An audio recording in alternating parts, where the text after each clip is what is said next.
Dear students, आज मैं कल जो वीडियो आपको डाला था पढ़ाने का उससे आगे का मैटर बता रहा हूँ। आप उससे आगे का मैटर देखिए। ये पैराग्राफ है। A few moments later we all lifted our eyes in awe as a spectacular arrays of South African jets, helicopters and troops carriers roared in perfect formation over the Union buildings. कुछ क्षणों के बाद ही हम सभी ने आदर भरे आश्चर्य से दृष्टि उठाई। देखा एक शानदार दक्षिणी अफ्रीकी जेट, हेलीकॉप्टर और ट्रुप की पंक्तियों पर जो कि यूनियन बिल्डिंग के ऊपर से एक बढ़िया युक्ति बना रहे थे।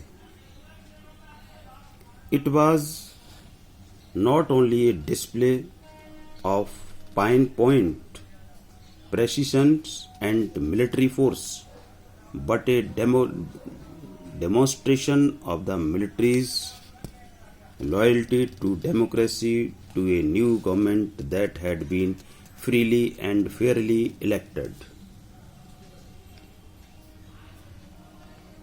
वह न केवल एक सेना शक्ति और निश्चितता का प्रदर्शन था, बल्कि एक नमूना था, है ना, सेना की वफादारी का तथा प्रजातंत्र में और स्वच्छ तथा सही तरीके से चुनी गई सरकार के।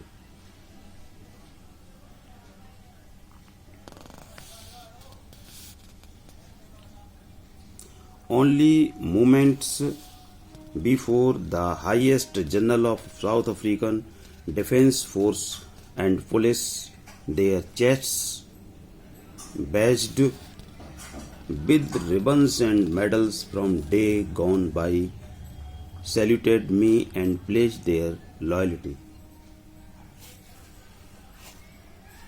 प्रजातंत्र में और स्वच्छता सही तरीके से चुनी सरकार के उच्च अधिकारियों ने जिनके बच्च यानी सीने पर रिबन और मेडल दमक रहे थे, वे मुझे सलामी दी उन्होंने और वफादारी की शपथ ली।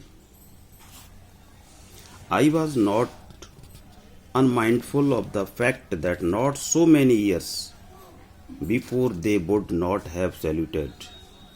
और मैं इस बात से बेखबर भी नहीं था कि कुछ वर्ष पहले उन्होंने मुझे इतना सम्मान नहीं दिया था। But arrested me, बल्कि वो मेरे लिए अरेस्ट करते थे। Finally, a chevrons of Impala jets left a smoke trail of the black, red, green, blue and gold of the new South African flag. अंत में बी की शक्ल में एम्पाला जेटों की एक टुकड़ी आई जो दक्षिण अफ्रीका के झंडे के काले, लाल, हरे, नीले और सुनहरे रंग का धुआं छोड़ रहे थे। ये पैराग्राफ हुआ। अब ये है The day was symbolized for me by the playing of our two national anthems and the vision of white singing. Nkosi Sikel's Africa and blacking singing, Die Stem, the old anthems of the Republic. वह दिन मेरे लिए यादगार तंत्र बन गया जब हमारे दो राष्ट्रीय गान गाए गए। श्वेतो ने गाया था कांसी सी के लेल आई अफ्रीका और अश्वेतो ने गणतंत्र का पुराना गान डाई स्टेम गाया था। Although that day neither group knew the lyrics of the anthems they once despised, they would soon know the words by heart. हालांकि उस दिन किसी भी ग्रुप को राष्ट्रीय गान की सही धुन नहीं आती थी, पता नहीं थी, जिसे उन्होंने कभी बहुत ही निम्न नजरों से देखा था, पर वे शीघ्र ही शब्दों को दिल से याद कर लेंगे। नेक्स्ट पैराग्राफ है। On the day of inaugurations I was overwhelmed with a sense of history in the first decades of the 20th century, a few years after the bitter Anglo War was and before my own birth. शुभारंभ के दिन में इतिहास के एहसास से अत्यंत प्रसन्न था मैं। 20वीं सदी के पहले दशक में एंग्लो बोअर युद्ध के कुछ सालों बाद और मेरे अपने जन्म से कुछ साल पहले ही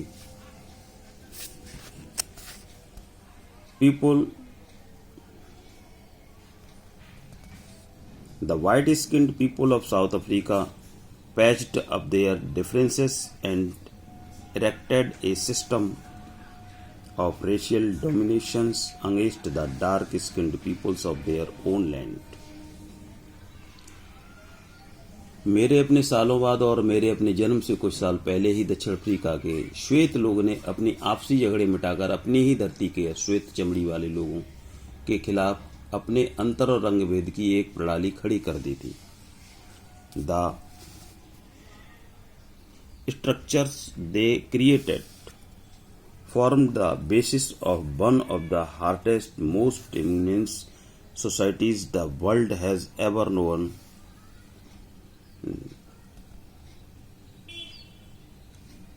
उन्होंने जो ढांचा खड़ा किया उसने संसार में जाने वाले ऐसे समाजों की रचना की थी जो कि सबसे अधिक कठोर बहसी माना जाता है।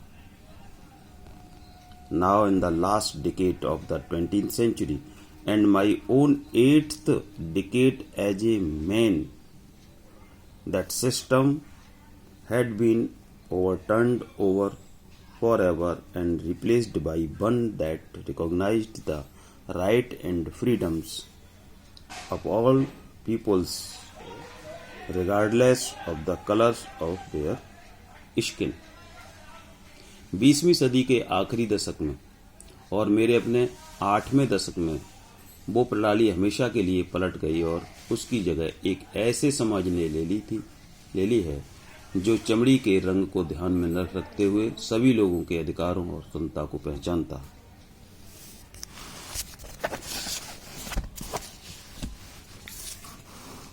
नेक्स्ट है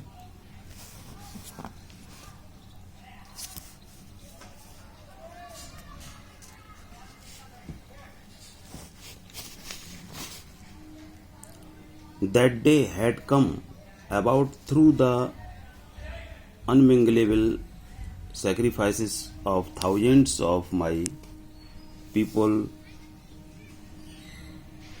whose sufferings and courage can never be counted or repaid.